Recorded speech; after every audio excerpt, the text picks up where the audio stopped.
ඔන්න අපි අද කියන්න යන්නේ මේ ලෝකේ දැනට තියෙන ලොකුම නැව ගැන. අපි කලින් වීඩියෝ එකකින් අරගෙන ආපු සීවයිස් ජයන්ට් කියන්නේ ලෝක ඉතිහාසයේ මිනිසා හදපු විශාලතම නැව වුණත් මේ වෙද්දි ඒකේ ඉතුරු වෙලා තියෙන්නේ නැංගුරම විතරයි. ඉතින් අද වෙද්දි ලෝකේ ලොකුම නැව තමයි පයනීරින් ස්පිරිට්. මේක ලෝකේ ලොකුම යාත්‍රා කළ හැකි නෞකාව විදිහට වාර්තා පිහිටුවලා තියෙන්නේ. මේ නැවේ දිග මීටර් 477ක්, පළල මීටර් 124ක්. එතකොට නැවේ උස මීටර් 100ක්. මේ නැවේ මතුපිට ඉඩ ප්‍රමාණය වර්ග මීටර් 48000ක්. ඒ කියන්නේ ක්‍රිකට් පිට්ටනි 3ක් තරම් මේක විශාලයි. මේ නැව එකපාරට පේන්නේ නැව් දෙකක් එකතු කරලා හදලා වගේ.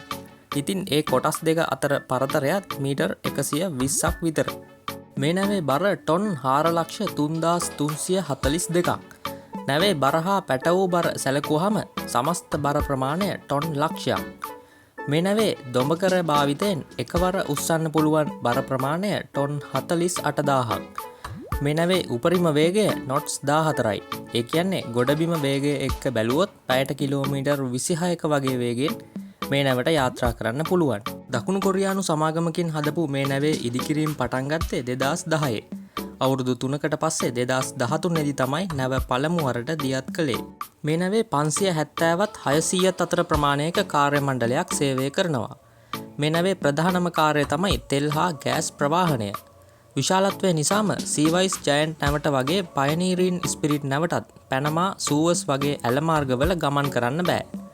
මේ නැව කෙලින් හිටවුවොත් ලෝකෙ උසම ගොඩනැගිල්ල වන බර්ජ් කලිෆා ගොඩනැගිල්ලෙන් 3/2ක් තරම් මේක උසයි. ලංකාවේ නෙළුම් කුළුණ එක සැසඳුවොත් නෙළුම් කුළුණට වඩා මීටර් 121ක් මේ නැව උස් වෙනවා.